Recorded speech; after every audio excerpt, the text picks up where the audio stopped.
See, we'll start with you. Do you agree with Anthony Davis? Would you put this Laker roster up against anyone else's in the NBA? Well, to be fair with Anthony Davis, the one thing that he's probably looking at is there's a couple players, Rondo and Boogie Cousins, who he started with when they were in New Orleans. He thought they had a good opportunity. He wanted to bring Boogie Cousins back when Boogie Cousins' contract was up because he felt good about the way, especially the both of them.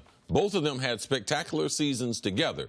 So if you look at if Rondo happened to be a starter, so now I have what I had in New Orleans, plus LeBron, plus Kuz, and some of these other veterans coming off the bench. I could see why he'd think this is definitely the best roster he's ever been on. So I could understand that. LeBron's playoff experience, LeBron's championship experience being with the Lakers, I could understand that. But the thing is, we're not going to know about this till the end of the season because just like we crowned Toronto world champ, we didn't know that they were going to buy in. We didn't know they were going to have Gasol trading him late and he was going to be so effective. We didn't know. Serge Ibaka, you know something? He wants to be a starter. Will he buy into coming off the bench?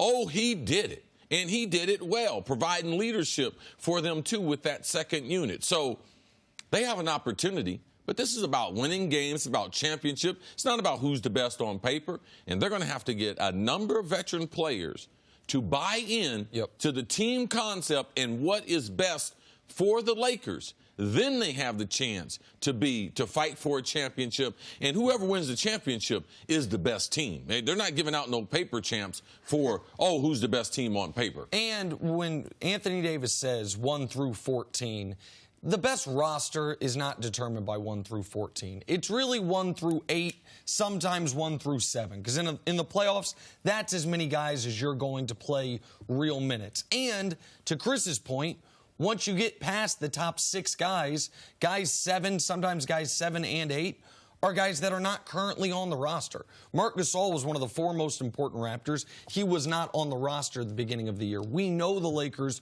while they might not be able to make a midseason trade, they will be active in the buyout market, whether it's Kyle Korver, Andre Iguodala, or someone we haven't discussed. So when I think about the Lakers roster, it's how do their top 6 guys that are on the roster right now compare to the other best teams in the West? So the Lakers' top 6 guys, regardless of position, LeBron, Anthony Davis, Kyle Kuzma, Danny Green, Boogie Cousins, Avery Bradley. That's not talking about Rondo. That's not talking about KCP. I like just that. Their top 6. So the top 6 for the Clippers: Kawhi, Paul George, Lou Williams, Pat Beverly, Montrezl Harrell, Mo Harkless. Now, you can make an argument defensively for the Clippers. I think offensively the Lakers seem to be the stronger unit. What about the Rockets, though? Harden, Russ, Eric Gordon, P.J. Tucker, Clint Capella, Austin Rivers. That's a team where if the Harden and Russ thing, that's a big if, fits, everyone else knows their role exactly. Philly has 6 strong guys. Now, their problem is they only have 6 strong guys. They desperately need to be involved in either the trade market or the buyout market. So I don't think right now there is a clear-cut best roster in the NBA. That's why it's the most wide open it's been, as you said, in 15 years. That's why Vegas doesn't have a clear favorite, because we don't have a Warriors. We don't even have a Cavs of a few years ago where it's like after the Warriors, the Cavs are clearly the best.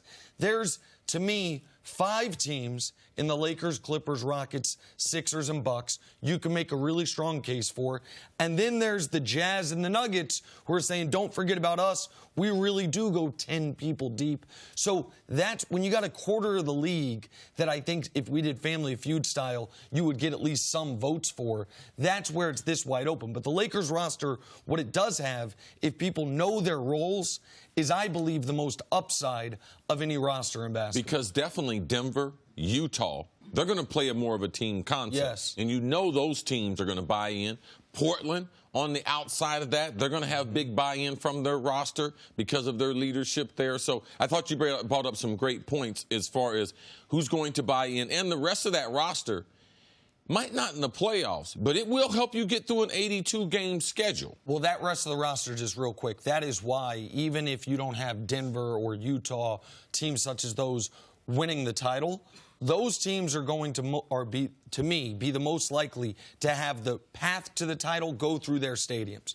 Because while I'm only worried about 1 through 7.5 for the playoffs, Through the regular season, it really is 1 through 11 or 12, and those teams that have legitimate, viable rotation players as an entire second unit. That's how the Raptors last year went 17-5 in the games without Kawhi Leonard, because they had the depth, and that's how they made sure they started out at home in every playoff series they played except for the one against the Bucks. So you guys both echoed the same thing. Know your roles exactly to be successful on this team and buy into what's best for the team as opposed to what's best for you. But then, and this is something we'll get into a little bit later, we talk about, well, is it best for the team for a guy like Anthony Davis to play the 4 or 5? Is it best for LeBron James to play the point guard? Or is it what's best for the specific player? I think you have a little bit of a difference there. What's best for the team and what's best for the player? How do you make all of that work? Well, Anthony Davis, for the people in L.A. who've never interviewed him, this is not anything new. And when people were saying, oh, he should play the 5, I had told you. He's always said, I don't want to play the 5. I don't want to be a 5. I don't want to be categorized as a 5. So, to me, that's not new information. But what if that's best for the team? What's best for that player when you trade for him is what's best for that player is most important. Okay. When he came to the Lakers, they traded all those assets. Now, he will play a 5 role because there are sometimes they'll have units out there. But he has been on record. Why would you trade for someone that said, hey, I don't want to do this, and then you're getting ready to force them to do it? That doesn't make sense. That's not the star type of treatment. They should build a team around him with the respect what he's gone on record as saying a number of years ago. And listen, it's not ideal as far as if you were just building this team from 20,000 feet, that Anthony Davis is probably only going to finish games as the 5 as opposed to start and finish games at the 5. But Chris's point is correct in that this is not new information. The Lakers knew that, and it's something I think he is, in today's NBA, I think he would be the most devastating stretch 5 we've ever seen.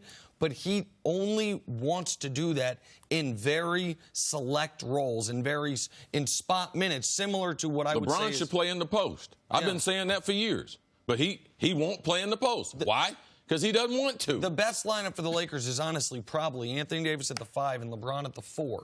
And that might be how they close. They might close with LeBron being the second biggest person on the court, Kuzma third, and then a couple of shooters with Anthony Davis as the 5. But it's not the position, even if it's the position I think they're best served with him playing, especially given their roster, let you have Boogie come off the bench, run that second unit. There's a lot of reasons for it. But if the guy who you are building the future of your franchise around, if that's not what he wants to play, he doesn't want to. And it's not like he's not effective as a 4. Right. He's wildly effective as a 4. I just think in today's NBA, he'd be best as a 5, but he don't want to do it. Okay. Thanks for watching. Subscribe here to get the latest from the show. Also, be sure to check out more of the best clips from First Things First, or go watch a few segments from our other shows on FS1.